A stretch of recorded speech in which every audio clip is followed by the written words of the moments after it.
Well, thank you all for being here this morning. We really appreciate it. We're especially grateful to our friends at RSM for putting together this content for us based on an idea we had and some feedback we had heard from many of you, our nonprofit friends. We will be taking questions and doing answers throughout. We'll also save some time at the end, so feel free to use that Q&A section for providing us with any thoughts that you have or questions that you might want our expert panelists to address. One of the things that we really appreciate about RSM is their partnership with the Community Foundation. They are our audit partners. And one of the things that attracted me to RSM has been and continues to be their tagline, which is the power of being understood. And that's obviously very important to all of us as nonprofits. And there's a lot of noise in the work of running a nonprofit. It's not just the mission of the organization, but it's all of the compliance items, forms for personnel, retirement plans, your SEC, regulatory things for the State Corporation Commission, any accreditations your organization has to have. And my personal favorite, the Virginia Department of Agriculture and Consumer Services Office of Charitable and Regulatory Programs once annual filing.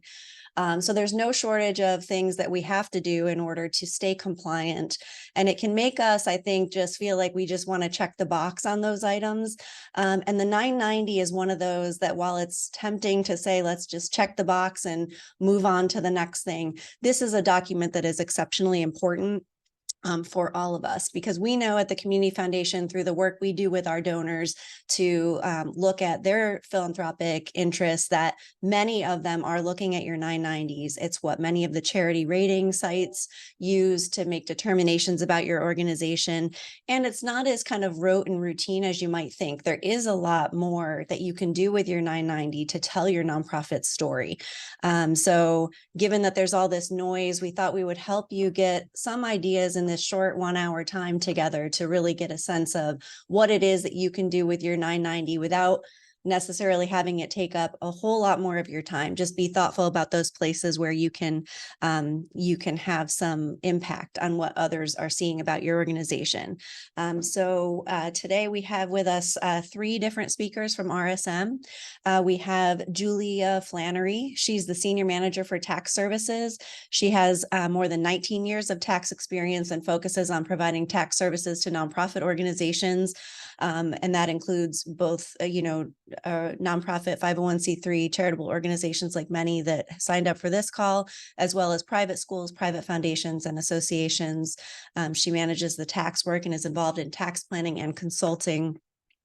And she also has experience in S Corps, consolidated corporations, and with other large companies. And she also does some training and supervising of staff during the year. And I know in the world of accounting, nurturing the staff and making sure that we have enough people to keep those costs of our audits down for us nonprofit partners is really important. We also have with us today Christian Spencer. He's the partner with Audit Services. He is also an Arlington resident, so we're glad to have him in the community as well. He has over 28 years of public accounting experience, including 25 working exclusively with nonprofit organizations. His experience includes planning and managing audits of a wide range of nonprofit organizations, including associations and charitable and educational organizations, and those for-profit subsidiaries and political action committees. So many organizations have those types of arrangements. He has extensive experience working with nonprofit organizations with alternative investments as well. And last but not least, Jim Canuck, the Senior Director of Audit Services. Jim has provided audit and consulting and tax services to nonprofit organizations for the past 30 years. He's delivered presentations on emerging technical issues for internal continuing professional education programs and written articles on emerging issues affecting nonprofit organizations.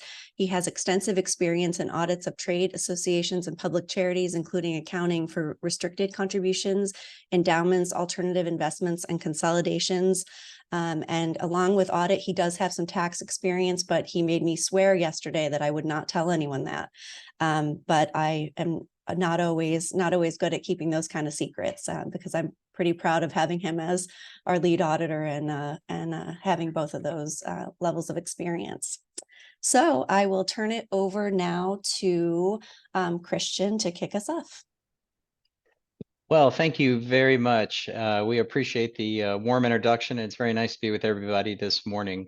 I think one of the points that you made early on was, yes, the 990 does have a lot of boxes, and there is a temptation to just check the box. Many of the boxes say yes or no, and we want to kind of give you some things to think about today that will help you resist that urge to just sort of go through the motions with the 990. It is a marketing tool. It is a publicly available document that donors and other constituents use to evaluate the controls in place at the organization and really evaluate how you're accomplishing your mission. So again, we hope to give you some tips on that today, along with some other items, as you can see here in the goals. I'm going to kick us off really with a discussion around, just for a few minutes, enterprise risk management, which many of you may be familiar with, and sort of how that plays into not only looking at your 990, but also looking at your enterprise and your organization really at a macro level. Then I will kick it over to Julia and Jim, and they will walk through some of the more poignant sections of the 990 and provide really some tips and some, kind of thought leadership around these different components of the form. So if you have questions as we go through, please utilize the chat. We want to make this as interactive as possible. So we can move to the next slide, please. And let's see, we can advance from that. So let's talk a little bit about what ERM is, and many of you may be familiar with this in your organization, and you can see the lengthy discussion or the lengthy description here, which I won't read to you, but it really is, in summary, an opportunity for an organization to seize opportunities and manage risks to achieve your overall business or not-for-profit objective. And really, it's the process that all organizations should be going through to identify a particular event, assess the likelihood of that event occurring, and really what the impact would be on the organization financially and non-financially. So there's a whole nother presentation and a whole nother discussion that we do around ERM that perhaps we could do at another point in time. But again, I want to kind of connect how ERM plays into the 990.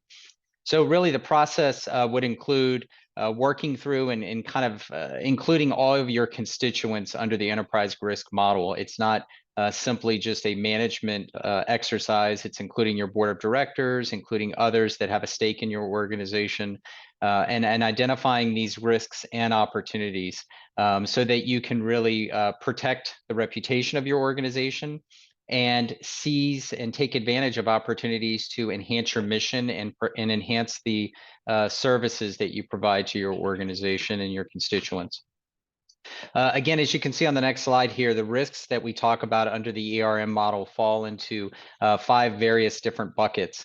And again, a risk is really defined as the potential of gaining or losing something of value by failing to take or taking certain actions. And you can see here the various categories that fall under that model. Under the economic model, certainly liquidity of the organization, the investments in your financial markets, the availability of capital are key considerations. When we look at the natural environment, one of the things that come to mind with nonprofit organizations is really long-term leases and rent and sort of that disposition of your office location and things along those lines. Certainly under the political column there, changes in leadership, changes in legislative agendas often lead to regulation or deregulation, and how does that play into your organization and your constituents in terms of advocacy efforts? Under the social column, again, a variety of things here that organizations should be consistently considering. But the one item that I want to really focus in on today and connect it to the 990 is that item, that last one, reputational risk. Because again, the 990 is going to tell the story of your organization, and it's an opportunity to really showcase what you've done as an organization in terms of kind of how the public views you. And then finally, that last item around technology. Again, I think we're all very familiar with that last bullet there, cybersecurity. I don't think a day goes by that I don't get an email from a client indicating or asking if I've sent them something, which I haven't, So again, being just kind of cognizant about, what's coming through your inbox, being very judicious about links that you click on, and continuing to provide that narrative throughout your organization so that you don't open up a portal or open up your organization to some kind of cyber exposure. So if we move to the next slide, again, I wanted to kind of hone in on an ERM perspective into that item I pointed out, reputational risk. And again, your reputation as an organization is not something that you buy. It's not something you can really put a monetary value on. But if it does become damaged or it does become compromised, you certainly will inevitably spend quite a bit of money and time in repairing it. And again, the 990 being that publicly available document is an opportunity really to be utilized as that primary tool for providing information about your organization to the public at large. So being very judicious and being very careful about the boxes that you check, using the opportunities in the narrative section and in the additional paragraph section to provide sort of context and additional details around your organization are all opportunities really to put your best foot forward. So it does tell the story of an organization, both qualitatively and quantitatively. In large part, a lot of the numbers that are from a quantitative perspective certainly come from the financial statement audit or your internal records. So you really focus more on the qualitative aspects of the 990, just in terms of the narratives. And if you think about that first question, it asks you to briefly describe your organization's mission and most significant activities. You can look at any number of 990s that are available out on GuideStar. Some organizations have a 3 or 4 word sentence. Others go on for multiple lines, really providing more context around what the organization does. And again, using the opportunity to showcase your accomplishments, your governance structure, if you're in the business of providing scholarships, how many scholarships have you provided? What was that increase year over year? All of this provides confidence to donors and constituents that you are a not only financially solid organization based upon the numbers and the controls and the policies and procedures that you have around governance, but it also provides them comfort that you are executing on your mission, and you can quantify that in these paragraphs by number of constituents served, number of meals served, depending upon what your mission is. Remember that, of course, Charity Navigator and other watchdog groups utilize this publicly available form to evaluate your organization. And the public perception that is out there of an organization impacts donors' giving. We have clients that are in the business of providing funds and grants to other organizations, and that's oftentimes the first area that they go to is the 990, followed by Charity Navigator and other types of watchdog groups to sort of assess the ability of the organization to execute its mission. And I would say, in terms of looking at the 990, this should be a ongoing sort of living document. The narrative should be reviewed annually, updated for events that occurred during the year, and really not looking at it as, once we've entered our mission in a certain section, or once we've completed a certain section, just letting that go year after year. So again, taking the approach of reviewing from an annual perspective and updating it for current events is always a best practice.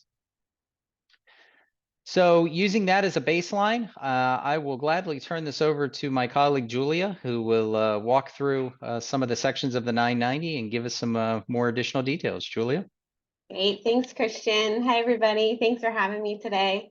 It was a really great summary from Christian about kind of just the way that you can use the 990 and the specific kind of some of the areas that we can really show off. Like, what are we doing? How are we helping our mission? How are we helping our people?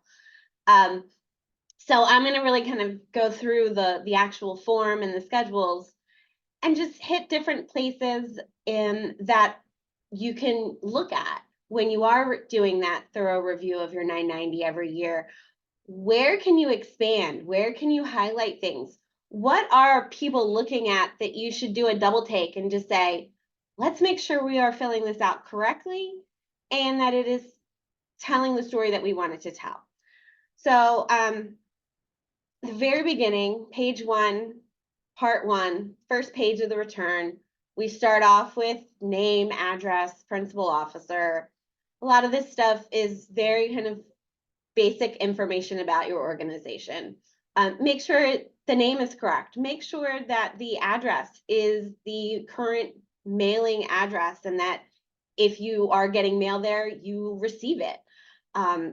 Those are really just things that you need to make sure that those are correct, and you want to look at those every year. But where we can really start to highlight is that line where we say, describe the organization's mission or most significant activities. Anything you want can really go here.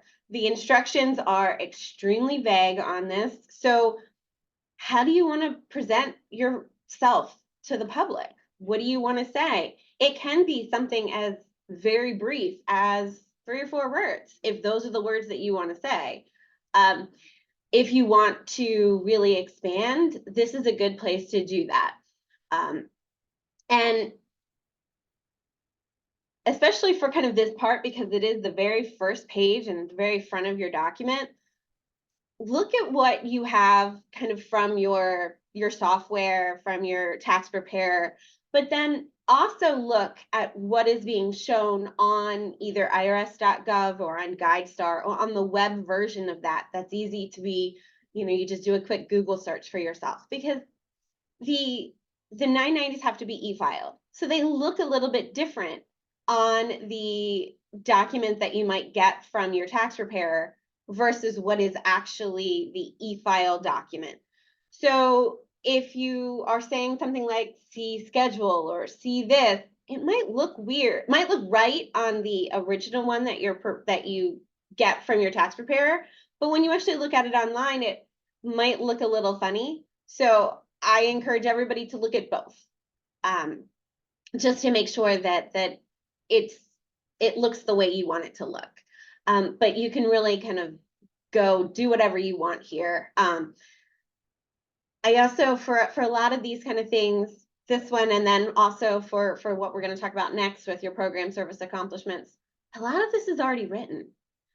A lot of it's on your websites. A lot of you've already gone through working with the board, working with marketing, working with all these other people to write some of this stuff. So look online. If you've recently done, a rewrite for grant application, for whatever you're doing, send a consistent message and save yourself some time.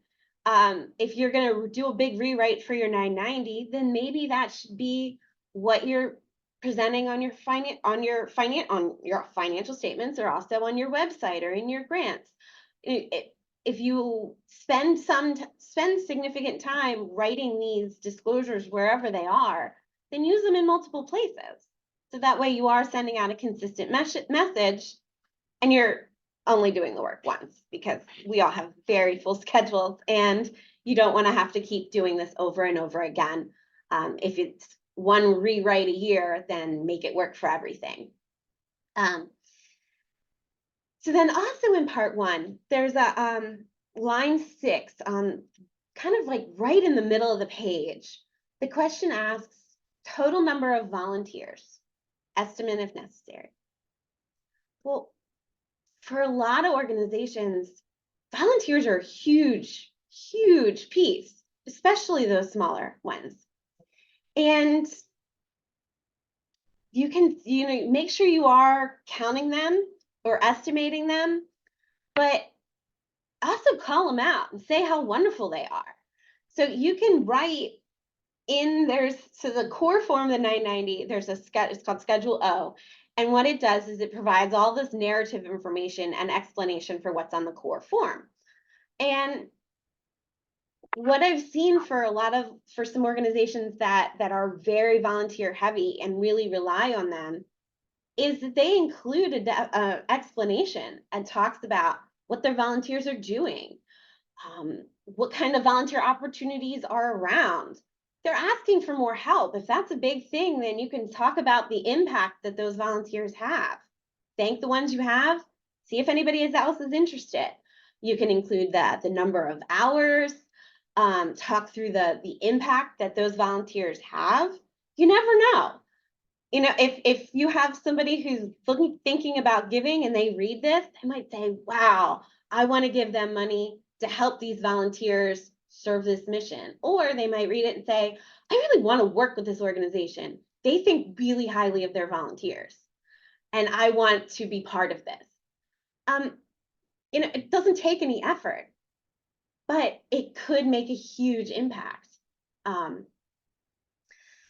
So the next part is, so page 2 is another piece that I think everybody really looks at, and that's your program service accomplishments. So the very first part of page 2 talks about the mission. So I know we already talked about the mission once on page 1, but page 2 is the board approved mission.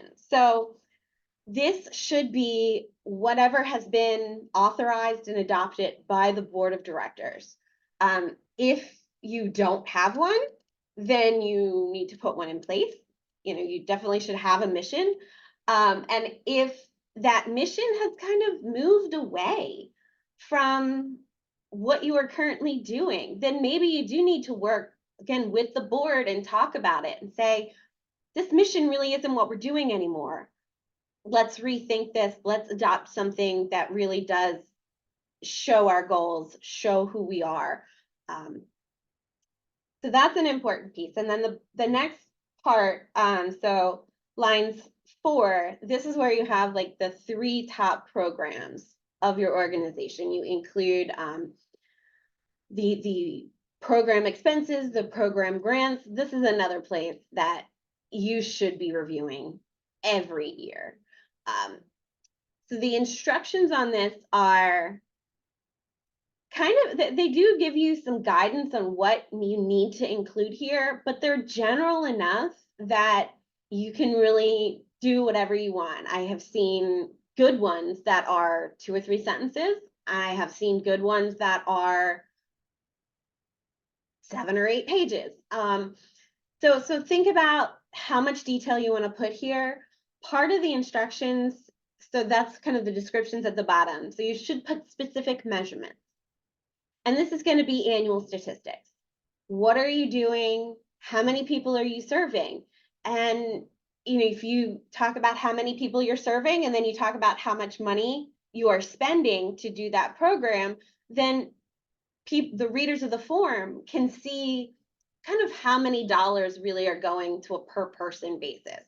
Do you have a big program that's serving a lot of people, but it's not, you know, might cost a lot, but it might be not a lot per person? Or do you really, is your mission, is who your organization is, do you really look at those individuals that really need help?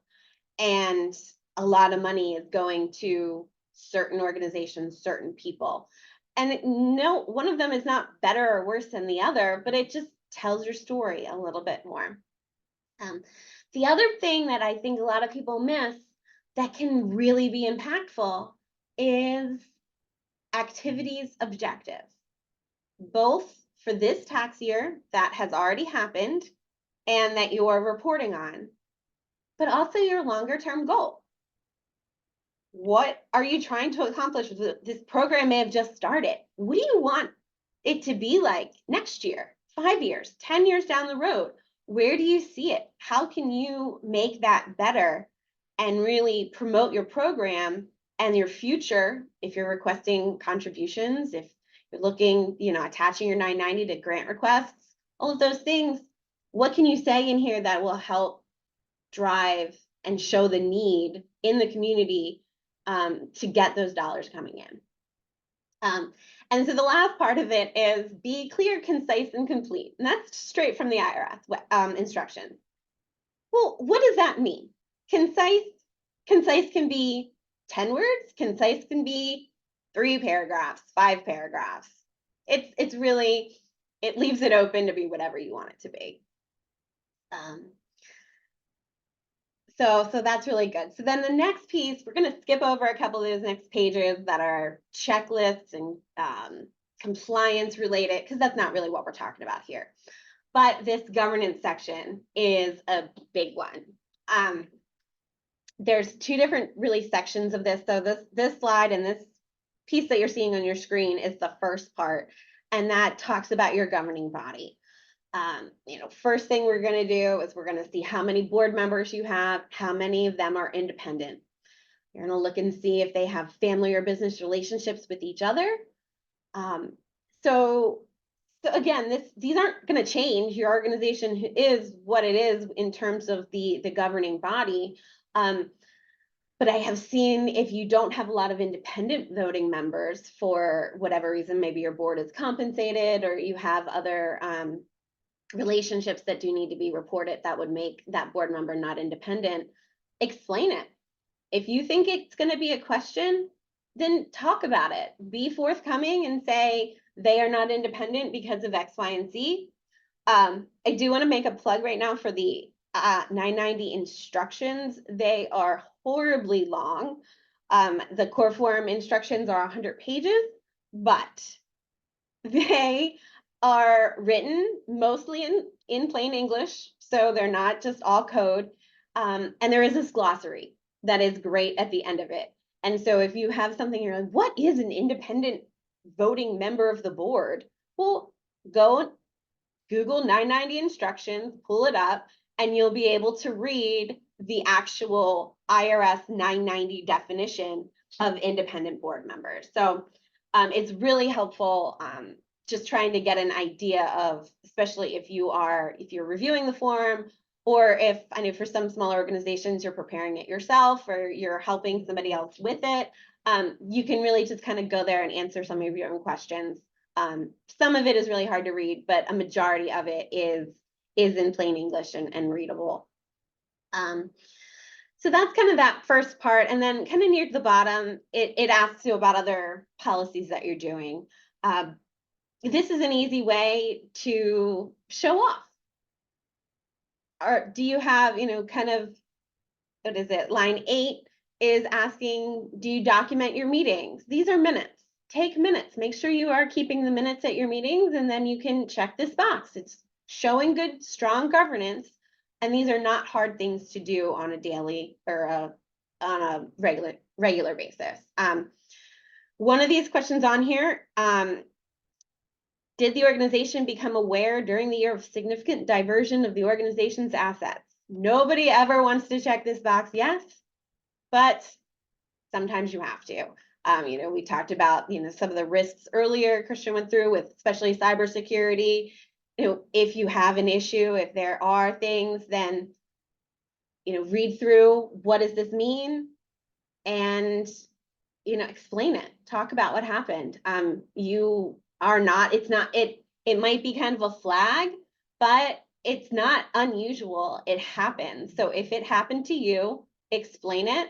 It's not an automatic, red flag to the IRS. You can check this box and you're not going to automatically get audited. It's not going to automatically show up in the papers as, oh, this horrible thing happened. But if something happened in your organization that did count as fraud, then it does need to be reported and talk through the steps that were taken to take care of it. So moving to the next section, this is another piece that's not hard for an organization to be able to properly check all these boxes. You're talking about conflict of interest policies. You should have one. If you don't have one, put one in place because it's important. And you're asking a question on here. Same with whistleblower policies and document retentions. If your organization is so small that these don't make sense to have, then you can explain them. But really, document retention, even a small organization, this is great to have one of these kind of policies because you can kind of pass it along through the volunteer group as that is changing over the years. Compensation, always a big deal. If you are compensating, make sure you are doing these reviews, even if it's minor compensation for it's still really important to protect the reputation of your nonprofit by having these kind of policies in place. And not only is the IRS looking at this, your donors are looking at this, everybody is looking at this section and just really trying to make sure that you have these things in place, and that you are complying with good, strong governance. And then, and one more thing. At the bottom here, it asks about section 6104 requires the organization to make its form 1023, 990, 990T, all these things open to public inspection. So you are required to make these open to public inspection. But I have found with a lot of organizations that form 1023, that's your application for exemption. Some of these, you say, yes, we'll make it publicly available, but then when you ask for it, nobody knows where a copy is. So take a look, see if you know where a copy of your 1023 is, and make sure that if somebody does come up and ask you for it, that it's available. If you don't, and you can't find one, and the organization's been in business for years and years and years, you can request one on the IRS website. At no cost, and also it's not one of those red flags where, oh no, if I request and say I don't have a copy of this, they're going to come after me. They're not. They're going to send it to you. But it's really important to have on file, just so you can review it, but also because you are saying that you are making this available. So we can go to the next slide. Compensation, always a big deal. So I'm going to spend some time on this, but not go into any of the details. But we're really going to talk about how can you tell your story through this section. And it's hard because the instructions are very clear on what you need to report here. So all your board members, all your officers at any point during the year get listed. Well, if you have turnover during the year, then how can you show when people were on the board, when the officers changed? What I like to do is I like to add dates. So you have kind of the title that says, board member, and then you can put kind of began or through or termed or whatever, however you want to explain it, and then put a date. And that way it is clear to everyone that that person may have started during the year, or that person may have left the organization during that year. So dates really, really help just make it make sense. And that's for your officers and your board members. It's also for your employees. It might help explain if somebody left halfway through, why their compensation got significantly different than a prior year, if you're comparing things. So anyway, I love dates on there. And then the other part that I really think is tricky on this, that is kind of is the board hours. So your hours per week, there's a whole column for that. And then for the board of directors, like, how many is that? Does the president spend a lot more time than a regular board member? How do you do that? Do you keep timesheets? Do you ask people? Do you use standard, like 1 hour per week, or 0.5 hours per week, or 5 hours per week? It's a really hard thing to think about, and it can ruffle some feathers. So if you have somebody who's really, really active and you say they only work, they only serve, an hour a week, but they are volunteering and they're working and helping out 20 hours a week, then that can kind of turn them off. Or you could say that, to join our board, it's a 5 hour a week commitment. Somebody's going, I don't have 5 hours a week. I have 1 hour a week that I'd be able to. So, I don't have a good answer for this, but it's just something to think about and look at, and that people do look at this. And then for your compensated employees, it's the same way. Do you just have a standard 40 hours? But if that person receives a ton of compensation and regularly works 60 hours a week, do you want to have it at 40? Do you want to have it at 60? And I know a lot of people kind of put a standard work and then add on that Schedule O where you can describe things and say, this is a standard payroll hours. Actual hours can vary greatly, or it can be significantly higher, things like that. But that's another thing that people look at and you can kind of get confused about, that you want to bring up, and you can explain. The rest of the compensation really is, it's on a calendar year. It is directly from those W-2s. It's great to compare, but those compensation numbers can be really old for especially for fiscal year filers who extend. So, the final due date of a 6/30 year end right now is May 15th. And at this point, we're working on 2022 form, and you're reporting now in April of 2024, the 2022 compensation. So it's old data. So you can compare, but know that it is not really what is currently happening.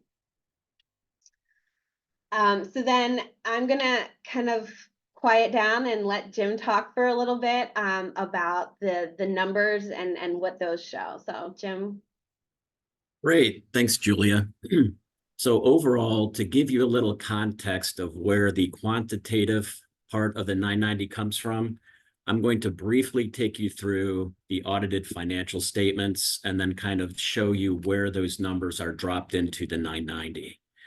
So the statement of activity shows the revenues and the expenses of an organization.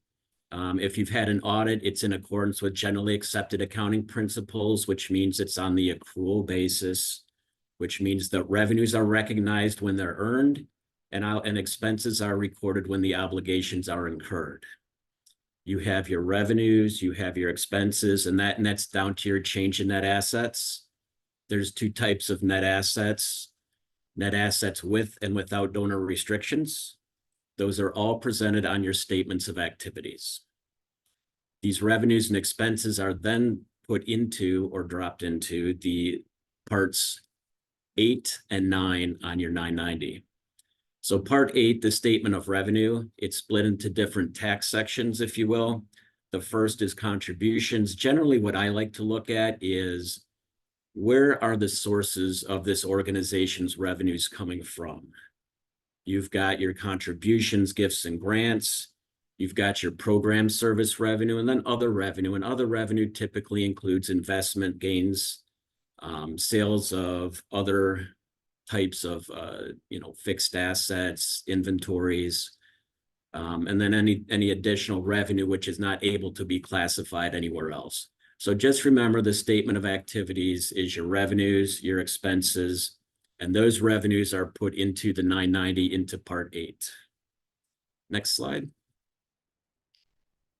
So the next slide, the statement of functional expenses. Typically for not-for-profit organizations, the statement of functional expenses can either be presented within the basic financial statements or disclosed. It's required to put it into both program service and columns and supporting service and columns, and then by natural classification, i.e. salaries, rent, etc. Under generally accepted accounting principles, it must be allocated between program service and supporting services. And by supporting services, I mean management in general and fundraising typically. This is where an estimate kind of comes into play. Management, based upon its understanding of the organization, allocates those indirect expenses to the programs and supporting activities of the organization. There is a little lenience in there, but you have to remember that those expenses must represent the level of effort actually incurred by the organization. So that's from the financial statements. These expenses are then placed into the 990 into the 3 columns for a 501c3 or 501c4 organization, your program, your management in general, and fundraising. When I look at this part 9, typically what I'm looking at is, how are these expenses being incurred? Is the organization efficient? Are those expenses being more towards programmatic versus supporting activities? There are watchdog groups out there, Charity Navigator and the BBB Wise Giving Alliance, that actually have set certain percentages what is an effective or efficient organization. I believe BBB says anything greater than 65% of program is typically considered a good organization. Anything less than 35% in your fundraising activities is typically considered okay. Charity Navigator basically states anything greater than 70%, you may give it an automatic 4 stars if you've got that. And I actually looked up a couple organizations and that was true. So that's kind of how your statement of activities, your expenses flow into the statement of functional expenses in Part 9. Next slide. The balance sheet is an interesting little portion. Typically, balance sheets, assets is what you own, liabilities what you owe, and your net assets is the net of the two. This is pretty much taken directly from your audited financial statements, except for a couple exceptions, and put into your balance sheet in your 990. So once again, the source of all the numbers in the 990 is pretty much your audited financial statements. Next slide. I get into a lot of the net asset designations in here, but just remember the only place in the 990 where it's split out is at the bottom of the balance sheet between your net assets with and without donor restrictions, and Schedule D, where you actually put in a little bit more information on your donor advised funds and your endowments. So any additional information that you really want to put into your 990 to help enhance your organization can all be put in back into Schedule O. There's a question that we had from the group that this might be a good time to address, and it might be Julia or maybe Jim, I'm not sure. But we've had some organizations who have received, let's say they've been lucky enough to get the Mackenzie Bezos money or other, kind of unusual things that increase their overall balance sheet of the organization. There's this balance between everybody wants to see that you're healthy enough that you're sustainable, but people don't want to necessarily put money into something that doesn't look like it needs it. So when an organization has some, asset that's increasing, the health of their balance sheet, where might they give some context to what the purpose of that is? They may be saving it because they're about to renovate a building or something. Where might someone address something like that? Did you want to handle that, Julia? Yeah, absolutely. So if with something like that, there's a couple different places that I think you can put it depending on your situation.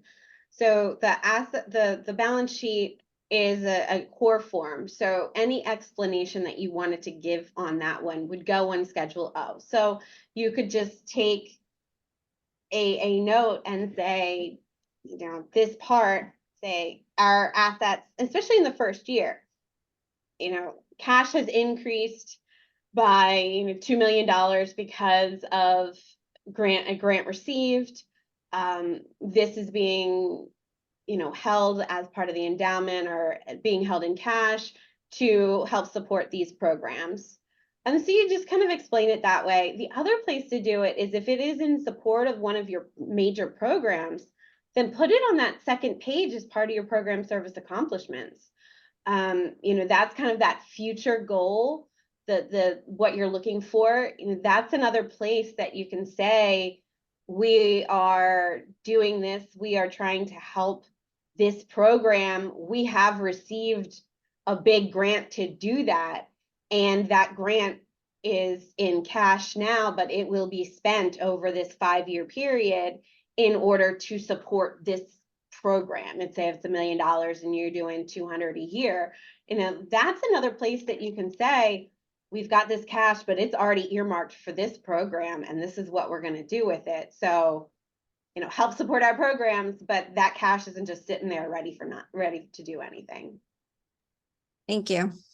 Yeah, I also think, if I could chime in for a second, that a lot of times education to the reader of, particularly in this case, the balance sheet, around how this works is key. So in your example that you gave with funds coming in that are going to be donor restricted, whether it be for a renovation or for some specific program, by and large, those are going to be reflected in donor restricted net assets. So, most nonprofits and most foundations are always looking for that unrestricted money, that money that they can use for the general purpose of the organization. And really the need for those kinds of funds are going to be, more analyzed by looking at that undesignated, that unrestricted, undesignated net assets, not the total net assets. So that's really the key metric that someone should be looking at is, you may have a very large investment balance, but a core portion of that could be restricted for a variety of programs or for a variety of initiatives. But looking at that unrestricted portion is more indicative, I think, of what a donor may be looking for. Great, thanks everybody. And attendees, if you have other questions, keep them coming in the Q&A section of the Zoom. So as Christian mentioned and Julia mentioned, the net assets, looking at that temporarily restricted versus unrestricted or net assets with and without donor restrictions on the balance sheet is very important. For financial statement purposes, there's a whole slew of additional disclosures that are required under generally accepted accounting principles, very few of which are actually reflected in the 990. So any additional information that you can provide would probably be best provided back in Schedule O, because even the net asset roll forward in Part 11 does not differentiate between with and without donor restrictions. And there's only a few different exceptions that go into that, one being unrealized gains and losses or donated services or use of facilities that actually reconciles your financial statement revenues and expenses down to what your revenues and expenses are on your 990. Next one.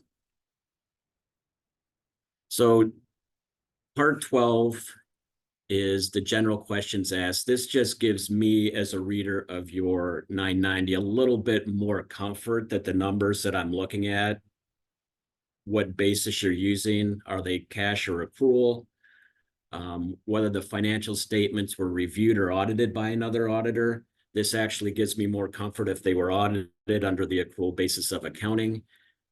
Is there a committee that oversees the audits or the oversight of the financial statements? That, again, offers up additional comfort. And whether or not there's any federal awards, and if there are federal awards, were they audited under the uniform guidance in accordance with OMB Circular A133? And again, any additional information you can always explain back in Schedule O. So that's my little portion, and back to you, Julia. Great, thank you. So we're going to talk through the schedules now. So there's a bunch of schedules that get attached to the 990, depending on what kind of organization you are and what your activities are. So it just really gives another opportunity for you to expand on what you are doing and provide additional information. So one of those, the first schedule, Schedule A, and this is for public charities. So it's required for all of those 501c3 public charity organizations. And there's not a lot of room in here to be subjective, kind of your public support is what it is. But it's one of those places that a lot of people look at and need to look at if they're contemplating a big grant. Can your organization handle it, or will it push you over into a private foundation status? Do you need to get it classified as an unusual grant ahead of time? Or, so there's a lot going on with Schedule A, and I feel like this is one of those things that everybody just kind of says, yep, looks good, check, check, keep going. But it could have a really big impact on your organization, whether you have a 90% public support, whether you have 40%, or whether you're really on that edge of private versus public, and you're trying to get more grants in and really promote your organization in order to get up over that 33 1/3%. So we could talk for hours about Schedule A, but if this is potentially, you should definitely be looking at this schedule because your potential grantors are. It's a really important piece for them. Schedule C, political activity, lobbying, that's what's reported here. If lobbying is what you are and who you are and what you do, and this is true for all of the schedules, there isn't like the Schedule O, it's a supplemental information at the very end of each schedule, and that's for anything. It can be whatever required disclosures are there, but it can be anything else. Talk about, you don't have to. If you have a 501(h) election in place that gives you safe harbor for your lobbying, then you don't have to put any disclosure about what you are doing, but you can. If that's who you are and you're really proud of the lobbying efforts that you've put in during the year, then talk about it, rave about it, explain how you are impacting people through lobbying. Can we go to the next one? So Schedule F is your foreign activities. And again, like if your organization is, the main point is to support foreign activities or support, whatever it is, then then explain it here. Give some more information. Really, you can talk yourself up. And the other thing that this does include on here is foreign activities, investments, and expenditures. And the investments, and then there's a last page that talks about different forms that you might need to file for your investments. Those sometimes get some press because there's the question of why are you sending your money overseas? Well, a lot of these alternative investments that people get into are based in the Cayman Islands. There's nothing wrong with these alternative investments, but you do have to disclose them, and potentially you could get questions about why you're not using domestic funds, or you could definitely get questions about that. If you typically do get those questions or you're concerned about that, explain them. You can really say whatever you need to in that supplemental section. Schedule G, so there's two different slides for fundraising activities because this is always kind of a big one. There's a part to disclose your professional fundraisers. You report gross receipts and the amount paid. And sometimes this is negative, like in the very beginning of a campaign, you might pay a professional fundraiser a lot of money and not get much out of it. So they can be negative, but it kind of does show like, oh, you paid them that much and they only earned you this much money. Again, there's a supplemental, explain it. But also know that this isn't going to be kind of this horrible red flag. It might be the beginning of your campaign, and that's kind of how those things work. Another piece of the schedule is gaming revenue, raffles, bingos, things like that might be at an event. If it's over $15,000, then you do need to report it. And I just wanted to kind of comment on that gaming piece, that there's a lot of state law questions in there. So make sure if you are having gaming at your event that you are complying with state law, and that if you do fill this out, that you are making sure that it's filled out accurately and completely based on the state that you are in, because you don't want to be having public documents out there that are saying that you're not following state law. So then the next part of Schedule G are fundraising events. So we all have events, we all like, it's all fun and games, but I always try to warn whenever I review a 990 with the board or anything that this bottom number, this 911 net income summary, sometimes it's negative. And it's not because your event didn't make any money. It's because of the way that the schedule is created. So it starts with gross receipts and then it takes out those contributions. Well, the whole point of the event was to get the contributions. So the net income is the kind of quid pro quo amount. So if you have ticket sales that part are contributions and part are for goods and services, then only that goods and services piece is going to end up on line 3. And then your expenses are usually right around there, maybe a little bit more. So you might have a negative number. And again, that's okay. That is normal. But it can definitely throw people off. So if you want to explain it, feel free to explain it. Schedule I know I'm really short on time. Again, if you have grants, promote them. You can keep going. And Schedule L, Schedule R, transactions with interested persons, related organizations. Take a look at these if you need to, but they don't usually apply. And then I want to take a minute or two to talk about IRS resources, because the irs.gov website was redesigned a couple years ago and is actually really good now. So their charities section is really, really helpful. It has this great TOS, tax exempt organization search, EIN number, name. You can sort by state or city, and you can get all the organizations that are registered there. And you get all kinds of information from them, from copies of the 990s, determination letters. This is now my go-to. I used to use a lot of GuideStar, and now irs.gov does all of that, and it does it faster. So this place is really, really good. It also has a lot of information on their website for general information, general education. There's this piece on the life cycle of an exempt organization. It'll talk you through how to create an organization, how to keep it, how to do business, all the different things you need to think about. And most of it is written in plain English. Not all of it. We got to have some code sections and some regs in there for fun, but it's really, really helpful just to get yourself a better understanding. So irs.gov at the top part, charities and nonprofit section, there's a huge amount of information. And also Google searches are great. But if you put IRS in your Google search, it'll bring up a lot of the documentation from the IRS website first, which will help you know that you're getting correct information because it is coming directly from that IRS site versus coming from various other websites that may not be, quote, official. Okay, Julia, so, since we just have a couple more minutes, can we make sure we get to, I know there was a lot of interest in the looking at the private foundation 990s, if we can make sure to save these last couple minutes. Next slide. That's my last one, right? Here we go. Or there's one more, but we'll talk about this one.